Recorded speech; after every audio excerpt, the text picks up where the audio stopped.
Há uma prática de confissão que há muito tempo a igreja cristã tem abandonado. A confissão bíblica ela não é uma confissão apenas pessoal e individual. Ela pode ser uma confissão coletiva da igreja, mas ela também pode ser uma confissão nacional.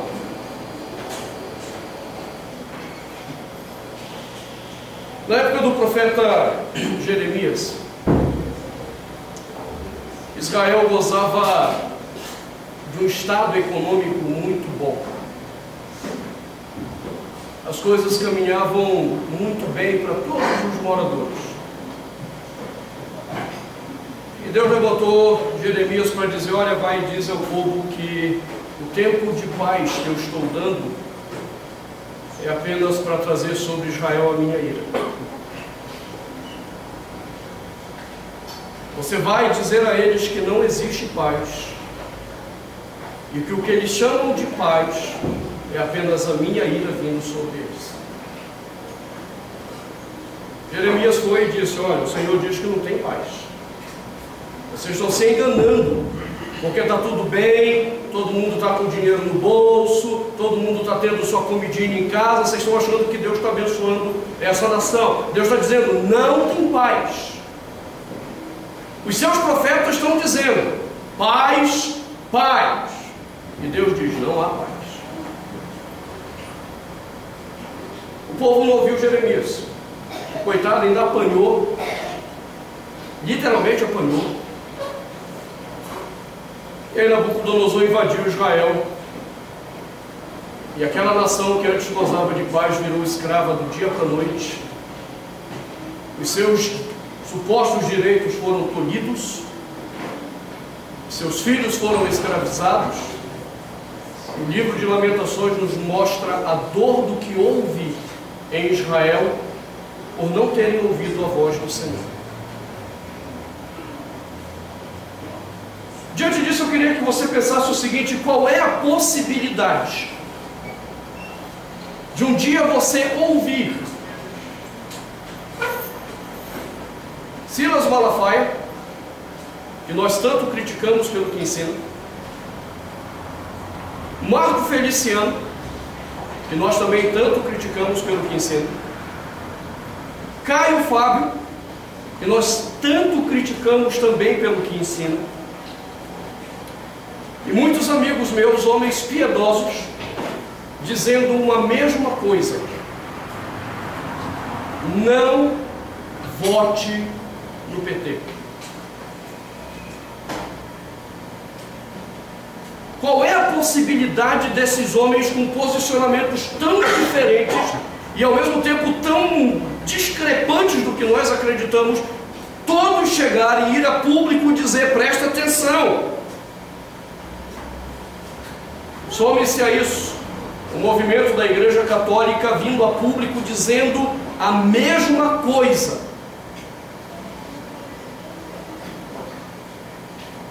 Qual é a possibilidade disso acontecer? Nenhuma, a menos que Deus estivesse movendo céus e terra para alertar o Brasil do que está para vir pela frente. E a despeito disso tudo, domingo passado, a nossa nação reconduziu ao poder um partido comprometido com uma agenda de morte a favor do aborto. A nossa nação reconduziu ao poder um partido comprometido com a causa homossexual, LGBT e por aí vai. A nossa nação reconduziu ao poder um partido comprometido com o comunismo marxista, com o pensamento bolivariano que entrou na América.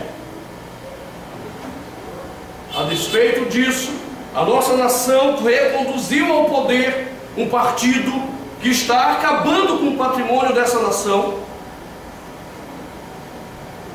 e que mentiu nos dados que vai sair agora esses dias do IPEA, mostrando que a pobreza no Brasil aumentou nesses últimos 4 anos.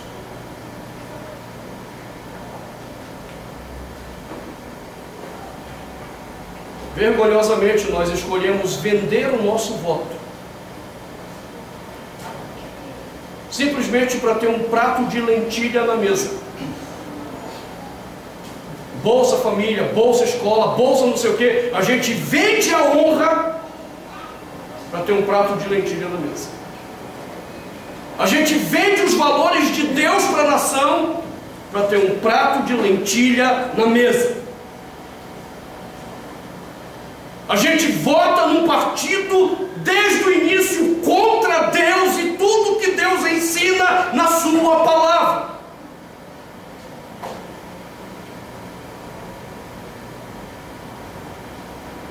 E então a única coisa que resta é Deus ter dito: eu fiz até aqueles que não falam a mesma coisa dizer para vocês: não votem.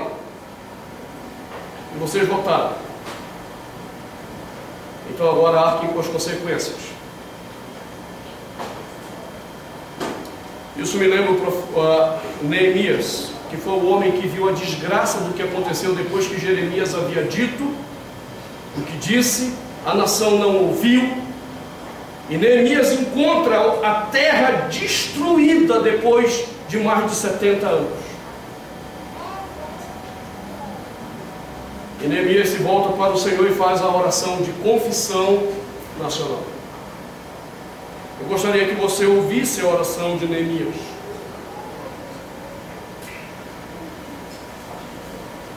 Depois que ele pediu o relatório, Neemias 1, versículo 3, disseram para ele que os restantes que não tinham sido levados para o exílio, que se achavam na província, eles estavam em grande miséria e desprezo.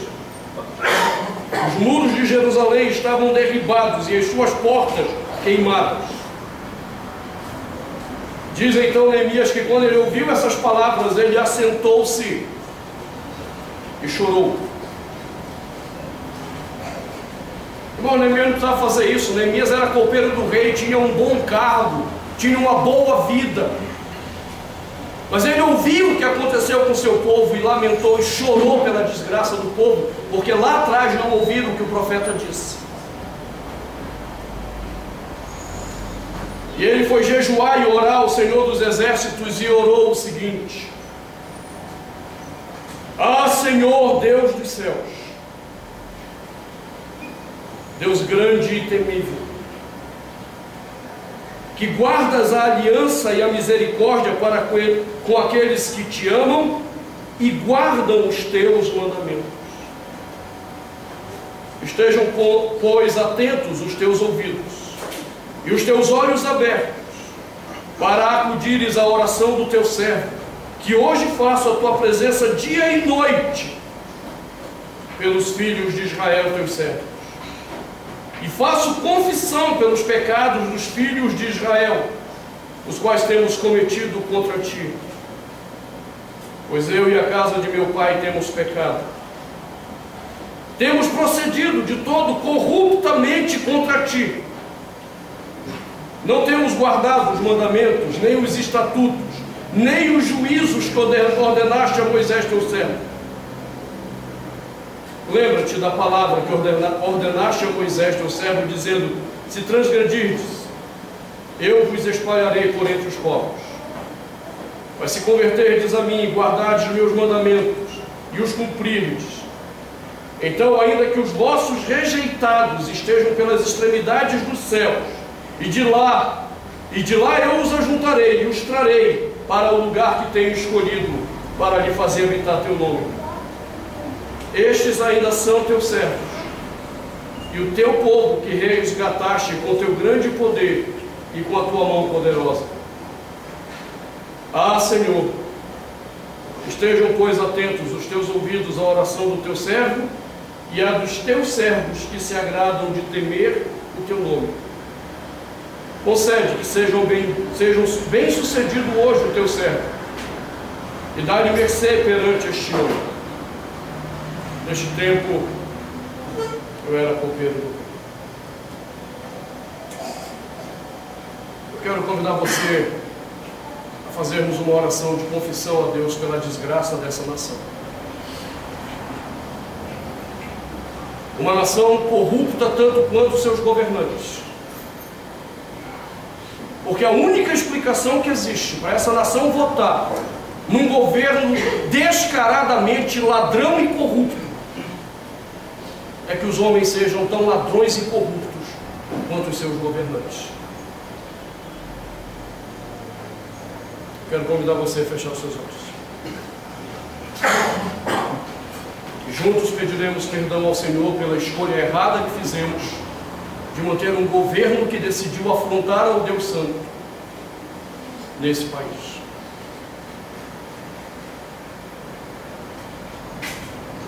Senhor, como nação brasileira, parte dessa nação, nós nos envergonhamos daquilo que foi feito no domingo passado. Nós nos envergonhamos desta nação a que pertencemos e que fazemos parte, e que decidiu manter um governo que te afronta, manter um governo que faz pouco caso do teu nome, manter um governo que despreza e tem tentado apagar todos os valores da tua palavra nessa sociedade. Nós nos envergonhamos, Senhor, de ter um governo que é a favor da morte abortista, que quer aprovar leis que diariamente permitam que milhares de crianças sejam assassinadas de forma legal. Nós nos envergonhamos de um governo que tem lutado para aprovar leis onde quebra o padrão de homem e mulher para aprovar a promiscuidade, a prostituição de homossexuais, lésbicas, travestis. Nós nos envergonhamos, Senhor, dessa nação que se mostra agora corrupta, e nós batemos palma para essa corrupção. Nós nos envergonhamos, Deus, de sermos igreja evangélica que ajudou a manter no poder esse tipo de governo.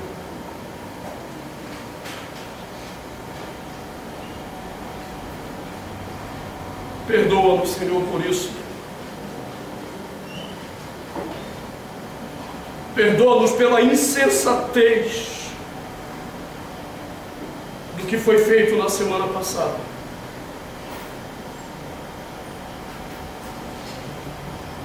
E a única coisa que podemos te pedir é que tenhas misericórdia, porque serão os nossos filhos que vão ter que conviver com a desgraça do pecado implantado por esse governo na nossa história. Porque serão os nossos filhos que serão assediados por esse tipo de comportamento pecaminoso e governo pecaminoso que se instalou nessa nação.